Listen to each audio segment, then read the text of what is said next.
হাদিসের ভাষাটা হচ্ছে আমরুকুম বি খমসিন, বলতেছে পাঁচটা বিষয়ের নির্দেশ দিচ্ছে। খমসিন মানে হচ্ছে পাঁচ। বিল জামায়াতি, ঠিক আছে। জামাত মানে আমরা বুঝি না কি জিনিস, জামাত মানে কি? একতাবদ্ধ, ঠিক না? যেমন আমরা এখানে আলাক্সা ফাউন্ডেশনের সাথে সবাই আছি, ঠিক না? মানে একতাবদ্ধ হয়ে আছে। বিল জামায়াতি ও সামই, আরেকটা শব্দ আছে অতি। সামই মানে হচ্ছে শোনা, এই যে আমি বলতেছি আপনারা শুনতেছেন, এটাকে বলতেছে শোনা।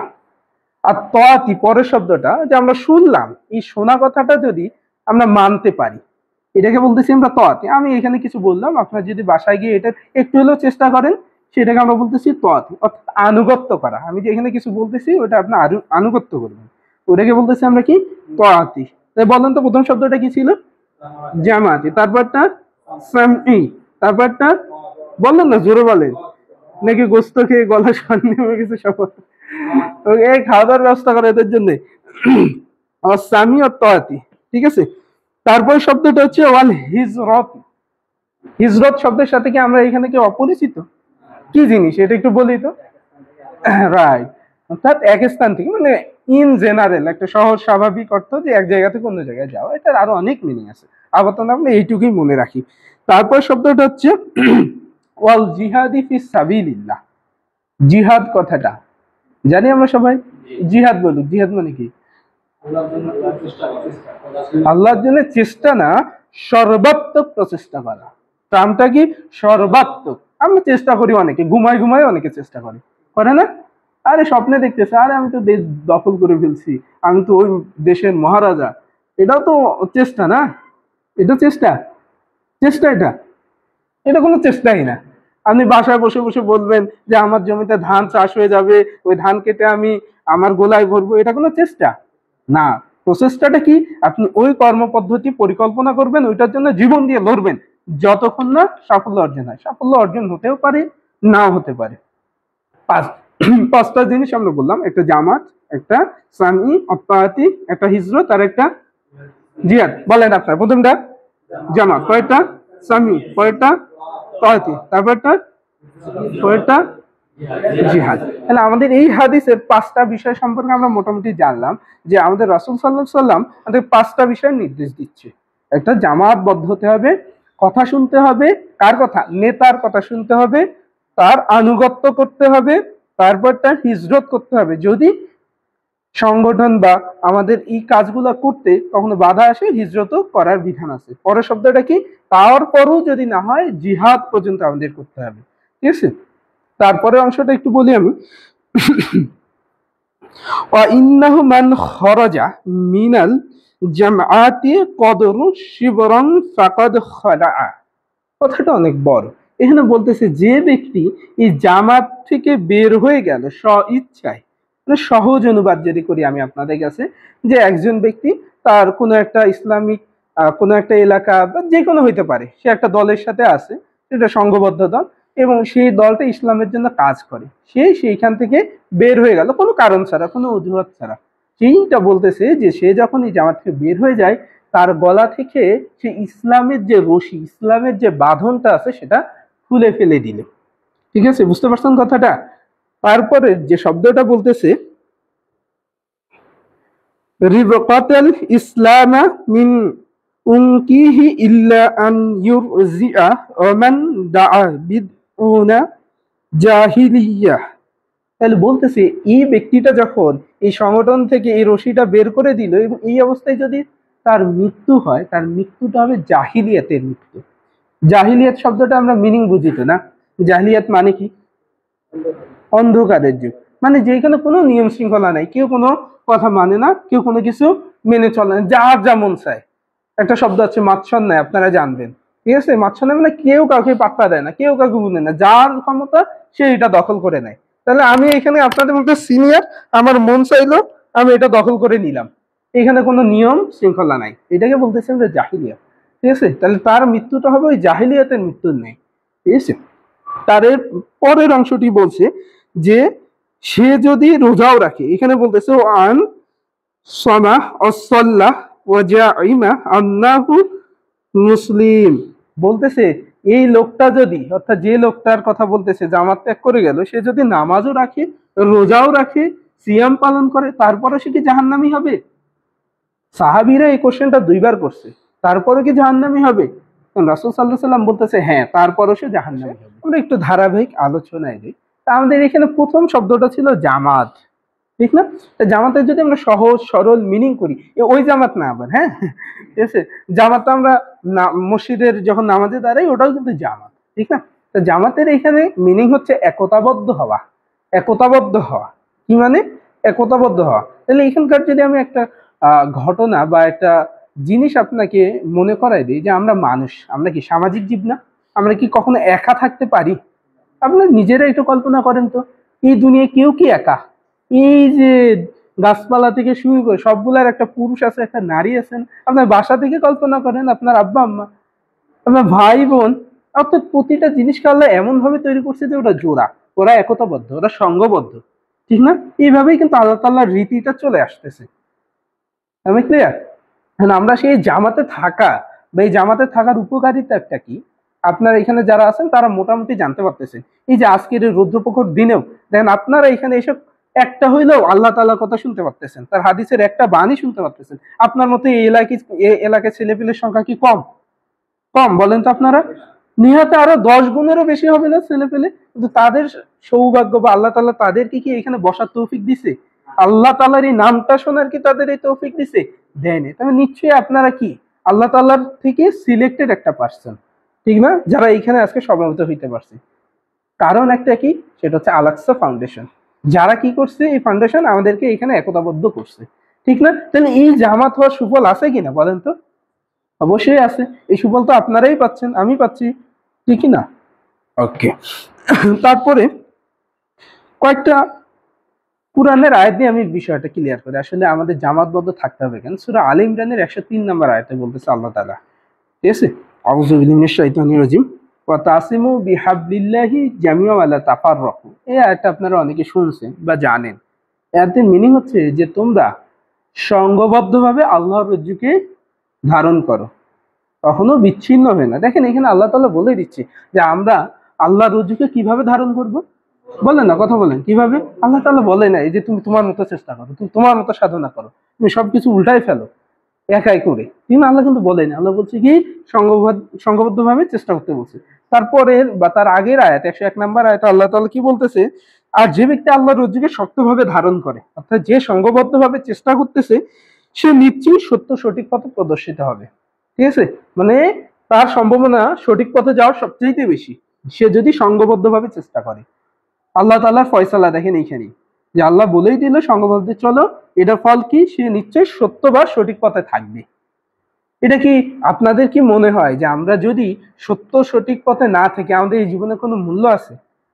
এই যে আমাদের 50 বছরের জিন্দেগি, 60 বছরের জিন্দেগি, এটার কোনো মূল্য নাই যদি না আমরা এই কবরে গিয়ে আমাদের সেই কাঙ্ক্ষিত লক্ষ্য, আমাদের সেই কাঙ্ক্ষিত যেই এম, লক্ষ্য, সেটা তো পৌঁছাইতে না পারি। সেটা কি বলেন তো? আমাদের কাঙ্ক্ষিত লক্ষ্যটা কি? জান্নাত, ঠিক না? আমাদের এই কাঙ্ক্ষিত লক্ষ্য, এই কাঙ্ক্ষিত লক্ষ্যে পৌঁছানোর জন্য আমাদের এই দুনিয়াতে যে কতগুলা কাজ আছে, তার মধ্যে একটা অন্যতম ভেরি ইম্পর্টেন্ট কাজ হচ্ছে জামাতবদ্ধ থাকা। কখনো একা থাকা যাবে না। সেটা যে কোনো ভাবে আপনি একা কোনো সংগঠন বা কোনো ফাউন্ডেশনের আন্ডারে থাকতে পারতেছেন না, ভাই আপনার পরামর্শ হচ্ছে আপনি নিজে একটা ফাউন্ডেশন করেন, নিজে আপনি আরো 10টা মানুষকে নিয়ে সংঘবদ্ধ থাকেন, ইসলামের কাজ করেন। কিন্তু আপনার একা থাকা যাবে না। আপনি একা থাকলেই পথভ্রষ্ট হবেন, হওয়ার সম্ভাবনা সবচাইতে বেশি। বুঝাইতে পারছি আমি কথাগুলা? ওকে। আরেকটা কোরআনের আয়াত বলি, যে আল্লাহ তাআলা বলতেছেন যে আমি সেসব লোকদেরকে ভালোবাসি। কাদেরকে ভালোবাসি বলেন তো? কেমন লোকদেরকে আপনার একটু ধারণা করেন তো? ওই সলিমুল্লাহ, ওই পাশে রহিমুল্লাহ, করিমুল্লাহ, আল্লাহ তাআলা ওদের ভালোবাসে না। আল্লাহ তাআলা ভালোবাসে আমাদেরকে। আল্লাহ তাআলা কুরআনের আয়াতে আমাদের কথা বলতেছে। কাদের কথা? যে বলতেছে যে আল্লাহ তাআলাকে, আল্লাহ তাআলা তাদের ভালোবাসে যারা তার পথে একতাবদ্ধ ভাবে দাঁড়ায়। কিভাবে দাঁড়ায়? একতাবদ্ধ ভাবে দাঁড়ায়। কিভাবে দাঁড়ায়? একতাবদ্ধ ভাবে সীসা ঢালা প্রাচীরের ন্যায় দাঁড়ায়। সীসা ঢালা প্রাচীর মানে কি? এমন ভাবে দাঁড়ায় যে শত বাধা বিপত্তি আসলেও তাকে সেখান থেকে টলানো যাবে না। তাহলে আল্লাহ তাআলা কিন্তু সবাইকে ভালোবাসতেছেন না, এখানে স্পেশালি কাদের কথা বলতেছে, যারা সীসা ঢালা প্রাচীরের মতো একতাবদ্ধ হয়ে আছে। অর্থাৎ আপনার মনে হয় না যে আল্লাহ তাআলা এখানে আমার কথা বলছে? কি মনে হচ্ছে না এখানে আমরা তো একতাবদ্ধ হয়ে আছি? আমরা খুব নগণ্য হইলেও তো চেষ্টা করতেছি ইসলামের জন্য, আমরা পুরো দুনিয়া তো চেঞ্জ করতে পারতেছি না, ঠিক না? কিন্তু আপনার মনে হয় না যে আমি একটু হইলেও চেষ্টা করতেছি? এই বাইরের ছেলেগুলোর চাইতে আমি তাদের চাইতে একটু হইলেও চেষ্টা করতেছি। এখানে আল্লাহ তাআলা আপনার কথা বলতেছে, আমার কথাই বলতেছে, যারা একতাবদ্ধভাবে চেষ্টা করতেছে। এবং সেটা কি রকম? সীসা ঢালা প্রাচীরের নেই, হয়তো আমরা এই পর্যন্ত বা ওই লেভেল পর্যন্ত যাইতে পারি নাই সীসা ঢালা প্রাচীরের মতো, এখন আমাদের ভিতরে দুর্বলতা আসছে, কিন্তু আমরা চেষ্টা করতেছি, ঠিক না ভাই? ঠিক না? মুখ দিয়ে কথা বলেন, ঠিক? হ্যাঁ, ওকে। এরপর আসেন আমাদের এই হাদিসের যে পরের অংশটা ছিল, যে আমাদের যখন কোনো একজন ব্যক্তি জামাত থেকে তার ইসলামের যে রশিটা ছিল ওইটা যখন সে ছেড়ে দিচ্ছে, তাকে কি বললো? সে জাহিলিয়াতে মৃত্যু বা সে জাহান্নামী হবে। সে যদি রোজা পালন করে, সে যদি নামাজও পড়ে, তারপরেও তাকে কি বলতেছি? জাহান্নামী বলতেছি। দেখছেন এটা কত বড় একটা কথা? আপনি ঘরে বসে বসে দুনিয়া উল্টায় ফেলবেন। একটা আপনাদের ঘটনা বলি, হ্যাঁ। আমি একটা বই পড়ে জানতাম, বই বলা আছে যে কোন একজন ব্যক্তি, মানে এখন কি চরম একটা আহ কি বলে এটাকে, ইমান ভ্রষ্টতার অনেক কারণ বাইরে না, আপনার ইমান ধরে রাখা বেশি সহজ না ইমান ছেড়ে দেওয়া বেশি সহজ? মানে ইমান নাই হওয়া যাওয়াটাই বেশি সহজ না সমাজে? বলতেছে ওইখানে যে কোন একজন ব্যক্তি তার প্রচুর আল্লাহ তাআলা কি করে, আল্লাহ তাআলা প্রচুর স্মরণ করে, সে এই বাইরে বের হইলে তার ইমান থাকবে না, সে কি করে, সেই ভয়ে তার ঘরের কোণে বসে সে সারাদিন নামাজ পড়ে, নফল নামাজ ইবাদত করে আর তসবিহ জপতে থাকে। খুব উপকার হইল না? বলেন তো, খুব উপকার হয়েছে না ওনার? আমার হয়েছে কিনা? না, ওনার উপকার হয়েছে? ওনার তো উপকার হওয়ার কথা, উনি ঘরে বসে সারাদিন আল্লাহর নাম জপতেছে, তারপরে নফল ইবাদত করতেছে, ওনার তো প্রচুর উপকার হচ্ছে। না, আল্লাহ তাআলা এটা বলে নাই। আল্লাহ তাআলা বলছে কারোর মধ্যে যদি ন্যূনতম ইমানের সিটে ফোটাও থাকে, তাহলে তার এই ইমানের যে মূলধন, মূলধন বুঝেন না আপনারা? এই মূলধনটাকে বাজারে ছেড়ে দিতে হবে। বাজারে ছেড়ে দিলে লাভ কি? বলেন না। মূলধন আপনি বাজারে এমনি এমনি ছেড়ে দিবেন? আপনার কাছে আছে 5 টাকা, আপনার 5 টাকা দিয়ে বেঁচে থাকতে হবে। আপনি 5 টাকা বাজারে ছেড়ে দিলে আপনার লক্ষ্য কি থাকবে? এই 5 টাকা দিয়ে আমার 10 টাকা উপার্জন করতে হবে। আপনি ছেড়ে দিয়ে বসে থাকবেন না? তাহলে আল্লাহ বলতেছে ওই ব্যক্তির জন্য মঙ্গল, সে তার এই যে মূলধনটা আছে, অর্থাৎ তার যে ইমান, এই ইমানটাকে বাজারে ছেড়ে দিবে এবং সেইখান থেকে সে মুনাফা অর্জন করবে, তার জন্যই আল্লাহ তাআলা মঙ্গল। কিন্তু সেই আপনি ঘরে বসে ইমান, আমল, নামাজ, রোজা করে উল্টায় ফেলবেন, সেটা আসলে কোনো ফলপ্রসূ না, ঠিক না? ঠিক কি না? যে একটা কথা আছে না, যে আগুন লাগলে কিন্তু দেবালয়ে বা বাইরে আগুন লাগলেও রাজার যে দেবালয় আছে ওটাও কিন্তু ঠিক থাকে। উনি কতদিন ঠিক থাকতে পারবে? ঠিক আছে, উনিও তো নিজে আসতে, সব যদি পথভ্রষ্ট হয় উনিও তো পথভ্রষ্ট হয়ে যাবে। মানে যার ভিতরে ইমানের ছিটে ফোটাও আছে, ওইটাকে মাঠে ছেড়ে দিতে হবে, ওইখান থেকে মুনাফা অর্জনের সর্বোচ্চ চেষ্টা করতে হবে। বুঝাইতে পারছি? মানে আমার এই কথাটা মিনিং আপনারা বুঝতে পারছেন কিনা বলেন তো? তাহলে আপনার আমার ভিতরে একটু হলেও আল্লাহ তাআলা সেই সুযোগটা দিছে? বলেন না, দিছে কিনা? অবশ্যই দিছে। এই যে আমি এখানে কথা বলতেছি আপনাদের সামনে, আপনি যদি আরো 2টা ছেলেকে সামনে নিয়ে কিছু আল্লাহ তাআলার কথা বলেন, কোরআনের একটু কথা বলেন, হাদিসের কথা বলেন, আপনার ভিতরের এই ইমানটা তার ভিতরে একটু সঞ্চালিত হবে, তার ভিতরেও যাবে। একটা ঘটনা আছে, এটাকে বলে আবেশিত ঘটনা। ফিজিক্সের যারা ছাত্র তারা বুঝতে পারবেন, যে যখন 2টা শসা লাগা চিনেন, স্প্রিং বাড়ি দিলে ঝঁ ঝঁ করে বাজে না? একটাতে আপনি বাড়ি দিবেন ওইটা কাঁপবে, কিন্তু ওর পাশে আর একটা রাখবেন এবং ওইটাতে কোনো বাড়ি দেন নেই, তারপরে ওইটা কাঁপতেছে। কারণ কি জানেন? ওই যে পাশে রাখা কম্পনশীল বস্তুর ফলে ওইটাও কাঁপে। এটাকে আমরা বলি পরবশ কম্পন, ফিজিক্সের ভাষায় আর কি। পরবশ মানে পরের দ্বারা বশীভূত হয়ে গেছে, মানে আবেশিত হয়ে গেছে। তাহলে আপনার ভিতরে যেটুকু ইমান আমল আছে, আপনি যদি আরো 2-1টা ছেলেকে নিয়ে বসেন, প্রতিদিন একটু সময় দেন, দেখবেন আপনার এই ভিতরের ইমানটা তার ভিতরেও সঞ্চালিত হয়ে গেছে। বেশি কিছু লাগে না ভাই, আপনার যে উত্তম চরিত্র, আপনার যে আখলাক, এইটাই যথেষ্ট একটা মানুষের ভিতরে চেঞ্জ আনার জন্য। বুঝাইতে পারছি আমি? তাহলে আমাদের কাজ এখানে আসা, ভাইদের সাথে দেখা করা, এটাতে যাতে সীমাবদ্ধ না হয়। আমরা আমাদের যেটুকু ইমান আছে, যেটুকু আমরা আমল করি, ওইটুকু দিয়ে সর্বোচ্চ চেষ্টা করব আমাদের মতো আরো কতগুলা লোককে তৈরি করতে। না তো এই ফাউন্ডেশন তো চলবে না, ঠিক না? আপনারা আছেন, আজকে আছেন, আগামীকাল আছেন, 2 দিন পর তো নাও থাকতে পারে। তা আপনি যদি আরো 2টা লোক দিয়ে যান, আপনার এই কাজের সৎকায় জারি আপনি কিন্তু পাইতে থাকবেন। সে এখানে এসে কি মদ খাবে, সে এখানে কি জুয়া খাবে? জুয়া খেলার সুযোগ আছে, এখানে আসলে অবশ্যই সে ভালো কাজ করবে। আর ভালো কাজের ফল আল্লাহ তাআলা কখনো কমায় না। তাহলে এই ভালো কাজের ফল সে তো পাবেই, এবং আপনার আমল নামে সেটা সমানভাবে যাবে। তাহলে সৎকায়ে জারিয়ার এই সুবর্ণ সুযোগটি মিস করা যাবে বলেন তো? আপনার একটু চিন্তা করে দেখেন, আপনি যদি একটা ছেলেকে এই আমাদের ফাউন্ডেশন দিয়ে যান, সে যদি ভালো কাজ করে, এইটার ফল বা এটার যে সওয়াব, আপনি হয়তো ভাবতেছেন কি আমি তো কিছু সওয়াব পাচ্ছি না। ভাই মরে দেখেন, দেখবেন যে আপনার আমল নামে এত সব করতে গিয়ে আসছে, আপনি নিজে বুঝতে পারবেন। তখন আপনার মনে হবে না রে, আমি তো এই ফাউন্ডেশনে ভালো কাজের জন্য একটা ছেলেকে দিছিলাম, এই ছেলে কতগুলো ভালো কাজ করছে, তার পূর্ণ সব আল্লাহ তাআলা আমার আমল নামে লিখে দিয়েছে। বুঝাইতে পারছি? ওকে। এই শেষ অংশটা হচ্ছে যে যেই মানুষটা ইসলামের রশি খুলে ফেললো গলা থেকে, তার যে মৃত্যু হবে সেটা হচ্ছে কিরকম মৃত্যু? জাহিলিয়াতের মৃত্যু। সে হচ্ছে জাহান্নামী যদি সে নামাজ পড়ে, রোজা রাখে। মনে থাকবে কথাগুলা? ওকে। তারপরে যে পয়েন্টগুলো, আমার মেইন উদ্দেশ্য তো এই পয়েন্টটাকে নিয়ে আলোচনা করা, অর্থাৎ জামাতবদ্ধ হওয়া, একতাবদ্ধ হয়ে আলোচনা করা। ঠিক আছে, এরপরে যে শব্দগুলো ছিল, নেতার কথা মন দিয়ে শোনা, ঠিক না? তাহলে আপনারা যেহেতু একটা ফাউন্ডেশনের অন্তর্গত হয়েছেন, এখানে নেতা নাই, মানে ওইভাবে আমরা বলতেছি না, নেতা বলতেছি না, আমরা এখানে সবাই সবার পারস্পরিক সহযোগিতা করব, ঠিক না? এবং কেউ যদি আপনাদের কোনো কাজে আদেশ দেয় এবং সেটা যদি কি বলা হয়, এটা যদি ইসলামের পরিপন্থী না হয়, তাহলে এই কাজটা আমরা করার সর্বোচ্চ চেষ্টা করব। ঠিক আছে? ঠিক আছে, তাহলে নেতার আনুগত্য করা ততক্ষণ পর্যন্ত ফরজ যতক্ষণ পর্যন্ত সে ইসলামের গণ্ডির ভিতরে, ইসলামের পরিসীমার ভিতরে কথাবার্তা বলবে। বুঝাইতে পারছি আমি? একটা ছোট ঘটনা দিয়ে আমি আপনাদের বলি যে আল্লাহ রাসূল সাল্লাল্লাহু আলাইহি ওয়াসাল্লাম যখন আলোচনা করতো মজলিসে বসে, দেখা যাইতো কি ওই ইহুদি যারা ছিল, ইহুদিরা বলতো যে ওনাদের দিকে ফোকাস করতে, মানে ওরা ইহুদিরা চাইতো যে কি বলে এটাকে, এই যে মানে অ্যাটেনশন নেওয়ার জন্য, হ্যাঁ, যে রাসূল সাল্লাল্লাহু আলাইহি ওয়াসাল্লাম যাতে তাদের দিকে অ্যাটেনশন দেয়, মানে বাকি যে লোক আছে ওদের চাইতে ওদের দিকে যাতে অ্যাটেনশন দেয়। শব্দটা বলতেছে আরবিতে রিয়ানা, মানে ইহুদিরা চায় তাদের দিকে অ্যাটেনশন দেয়, কিন্তু আল্লাহ তাআলা বলতেছে না, রিয়ানা না। তখন সাহাবীদের উদ্দেশ্য করে বলে যে উনজুর না, শব্দটা কি? উনজুর না, মানে আপনি তাদের দিকে অ্যাটেনশন না দিয়ে হাদিস অনুযায়ী সাহাবীদের বলতেছে যে আল্লাহ তাআলার যে বাণী রাসূল সাল্লাল্লাহু আলাইহি সাল্লামের মুখ থেকে আসতেছে, তোমরা তার প্রতি মনোনিবেশ করো, তার আনুগত্য করো, তার কথা তোমরা মেনে চলার চেষ্টা করো। বুঝাইতে পারছি শব্দ দুইটার মিনিং? এটা রিয়া না, একটা উনজুর না। অর্থাৎ আপনি সংগঠন বা আপনি এই ফাউন্ডেশনে আছেন, তাহলে আপনার সামনে কোনো একটা ভালো কাজের সুযোগ আসছে, ভাই এই সুযোগটা মিস করবেন না। আসছে, ভালো কাজ করলেই সব, আপনি সর্বোচ্চ চেষ্টা করবেন। ঠিক আছে, মানে ভালো কাজের প্রতিযোগিতার ভিতরে থাকতে হবে।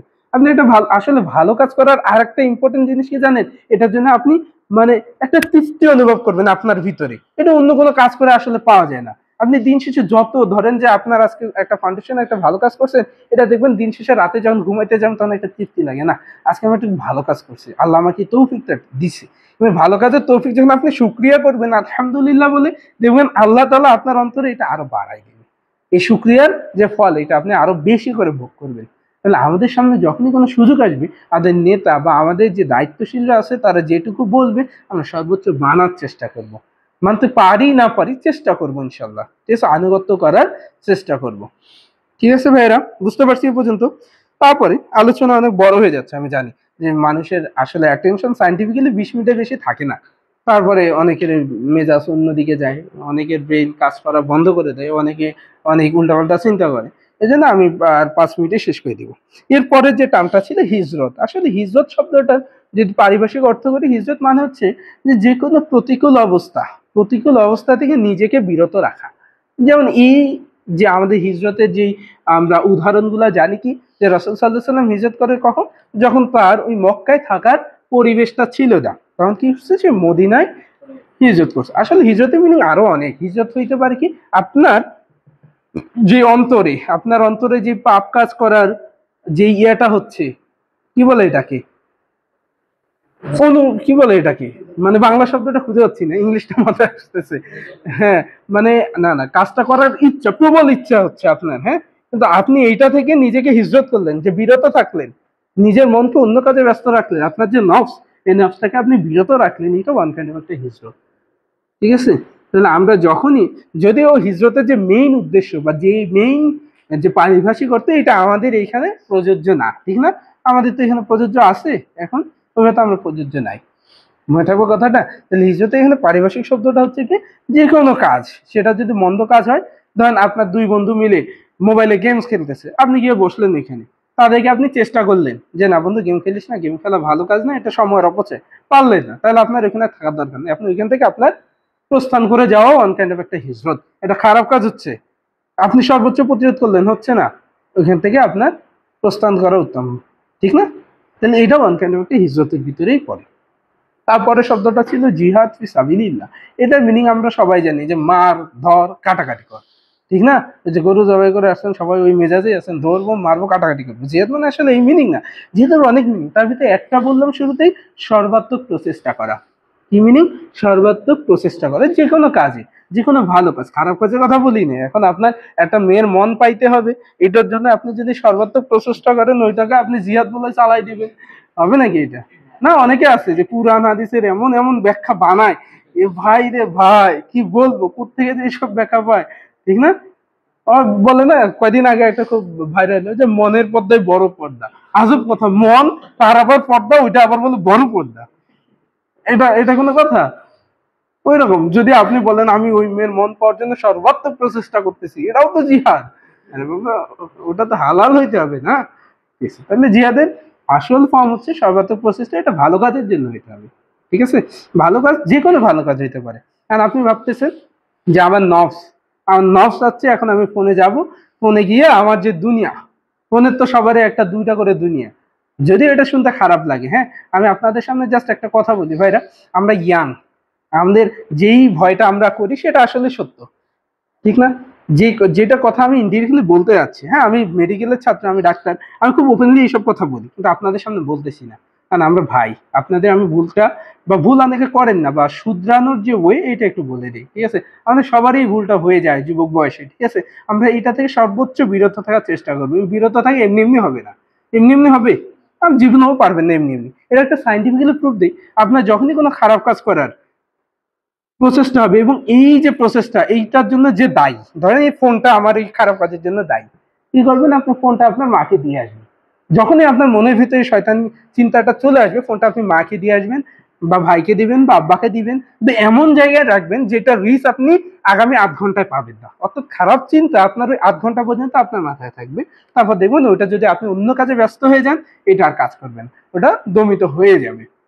আপনাদের কাছে আমার আর্নেস্ট রিকোয়েস্ট বলা চলে, যে আপনাদের এই জিহাদ কথাটার মিনিং মার কাটারি না, ধরতত্ত্ব মারপেট না, আপনার আজকে মাথায় ঢুকে নেন, আপনার নফসের সাথে আপনার যে যুদ্ধ, ওইটাই হচ্ছে আলটিমেট জিহাদ, এইটা হচ্ছে সবচেয়ে বড় জিহাদ। আপনি যদি আপনার নফসকে কন্ট্রোল করতে পারেন, তাহলে আল্লাহ তাআলা বলতেছে ওইটা উত্তম জিহাদ, উত্তম জিহাদ, আপনার নফসে কন্ট্রোল করা। বুঝাইতে পারছি? তাহলে আপনার যখনই নফসের ভিতর কোনো খারাপ চিন্তা আসবে, কোনো খারাপ কাজ করার আগ্রহ আসবে, তখন আপনি বলবেন এই তো জিহাদ করার একটা সুযোগ পাইছি।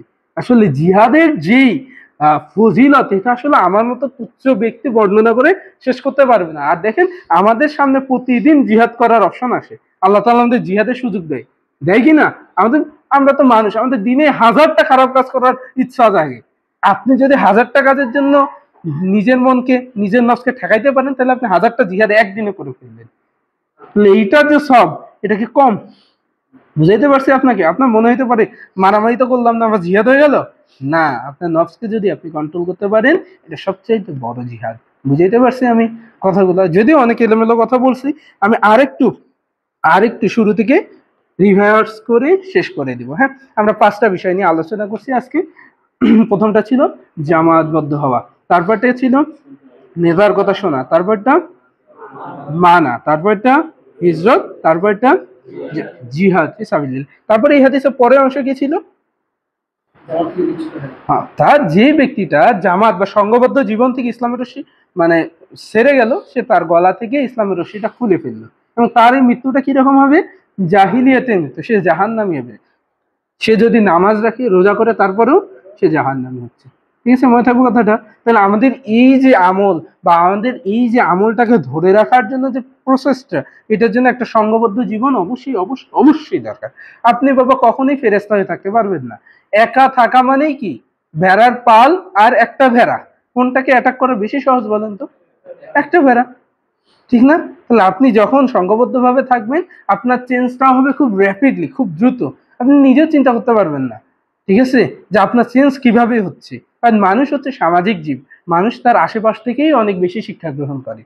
দেখুন আপনার ভিতরে এই চেঞ্জটা রিপিটলি আসবে। আর আল্লাহ তাআলা এই সুযোগটা যখন দিছে আমরা এটাকে হাতছাড়া করবো কেন?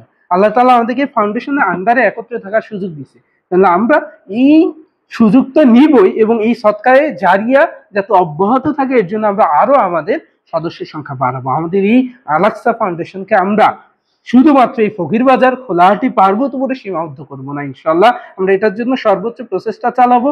সারা দেশে আমরা আলাক্সা ফাউন্ডেশনকে সবার মাঝে ছড়াই দিব, সবাই যাতে ইসলামের কাজগুলা জানতে পারে, করতে পারে, বুঝতে পারে, অংশগ্রহণ করতে পারে ইনশাল্লাহ। এই বলে আমি আমার সংক্ষিপ্ত খুবই অগোছালো কথাবার্তাগুলো শেষ করছি। সবাই আমার জন্য দোয়া করবেন। আল্লাহ তাআলা আজকে আমাদের এই আলোচনার ভিতরে যদি কোনো ভুলভ্রান্তি হয়ে থাকে আল্লাহ তাআলা আমাকে ক্ষমা করুক, আপনাদেরও ক্ষমা করুক। আসসালামু আলাইকুম ওয়া রাহমাতুল্লাহি ওয়া বারাকাতুহু।